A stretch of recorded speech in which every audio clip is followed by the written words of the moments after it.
अभी पहले माफियाओं के डर से कोई यहाँ उद्योग लगाने नहीं आता था। अभी योगी जी ने इन्वेस्टर समिट किया तो उसमें तमाम लोग बाहरों से आ रहे हैं। पूरी तौर से मैंने दीवार लेखन कर दिया है और पूरी तौर से हम होर्डिंग लगाने जा रहे हैं। हम क्यों नहीं लड़ेंगे, बछरावा हम से ही लड़ेंगे। दरअसल इस समय विधानसभा के चुनाव को लेकर सरगर्मियां तेज हो गई हैं। अगर बात की जाए तो सभी राजनीतिक पार्टियां जो हैं अपनी अपनी रणनीतियां बनाने शुरू कर दी हैं। इसी क्रम में आज हमारे साथ मौजूद हैं बछरावा विधानसभा के क्षेत्रीय विधायक रामनरेश राव जी। इनसे बात करेंगे कि भाजपा किन मुद्दों के साथ इस बार विधानसभा के चुनाव में उतर है। विधायक जी, आपका यूपी टीवी में स्वागत है जी। माहौल क्या है विधायक जी? देखिए, माहौल बहुत अच्छा है। भारतीय जनता पार्टी ने दमदार काम, ईमानदार छवि, एक भी कोई भारतीय जनता पार्टी का नेता जो है कहीं किसी तरीके से भ्रष्टाचार में लिप्त नहीं पाया गया। आर्थिक मामलों पर किसी का घोटाला नहीं है, जबकि दूसरे राजनीतिक दलों में जेल में हैं लोग।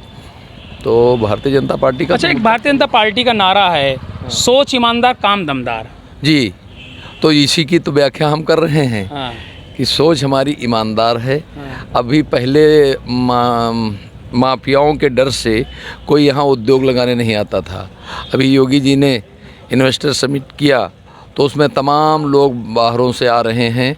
विदेश तक के उत्तर प्रदेश में काम करने के लिए लोग लालायित हैं।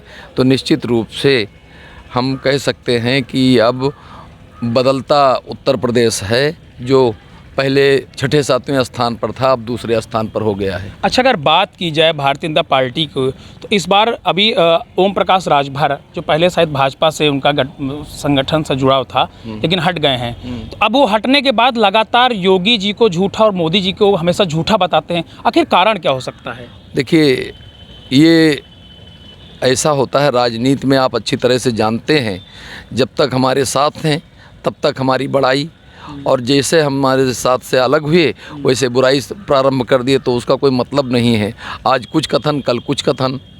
अच्छा, बछरावा विधानसभा की बात की जाए, दोबारा अगर आप बछरावा विधानसभा के विधायक बनते हैं तो कौन से मुद्दे रहेंगे जिस पर आप काम करेंगे? देखिए, मुद्दा तो विकास ही रहेगा, दूसरा अपराध मुक्त रहेगा, तीसरा हमने काम किया है, काम करेंगे के नारे पर चुनाव लड़ेंगे। तमाम सड़कें जो गड्ढा युक्त रहती थी तमाम लेकिन वो सड़क पूरी तौर से चलने लायक हुई। आज भी मैं उस पर होकर के आया हूँ। अच्छा, बात की जाए तो अभी केशव प्रसाद मौर्य जो डिप्टी सीएम हैं और आपके बहुत करीबी माने जाते हैं, तो अभी उन्होंने ट्वीट किया था मथुरा को लेकर, तो वहाँ हलचल तेज हो गई है। तो निश्चित रूप से ये तो हमारा एजेंडा बहुत पहले से था।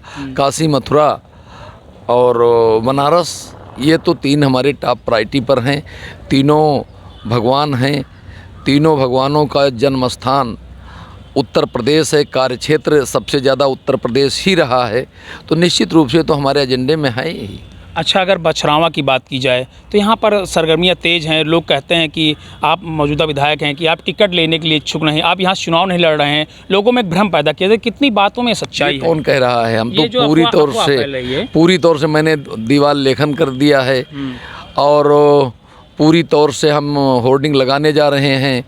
हम क्यों नहीं लड़ेंगे, बछरावा हम से ही लड़ेंगे, बछरावा विधानसभा से। अच्छा, अगर बात की इस बार कितनी सीटें आप जीत रहे हैं यूपी में? 300 प्लस। 300 प्लस श्योर है पूरा? हाँ। अगर दूसरी पार्टियों की बात की तो अखिलेश यादव गठबंधन कर रहे हैं, तो ये गठबंधन भारतीय जनता पार्टी पे कितना भारी पड़ेगा उनका? वो गठबंधन उनका जब अपने चाचा से गठबंधन नहीं कर पा रहे हैं तो दूसरे का मतलब ही क्या है? आदित्य सिंह जी भाजपा में शामिल हुए, कितना असर रहेगा? निश्चित रूप से उनका प्रभाव पूरे ज़िले पर है। उनके पिताजी का पूरे ज़िले पर प्रभाव था। भारतीय जनता पार्टी को लाभ होगा उनके आने से। ये थे हमारे साथ क्षेत्रीय विधायक रामनरेश राव जी, जिन्होंने बहुत सरलता से उत्तर दिया। उनका साफ तौर पर कहना कि ये बछरावा विधानसभा से ही चुनाव लड़ेंगे और इस बार भारतीय जनता पार्टी की पूर्ण बहुमत सरकार बनेगी। इनका भी साफ तौर दावा कि 300 सीटों से ऊपर हम इस बार जीतेंगे। द यूपी टीवी के लिए शिवम अवस्थी की रिपोर्ट।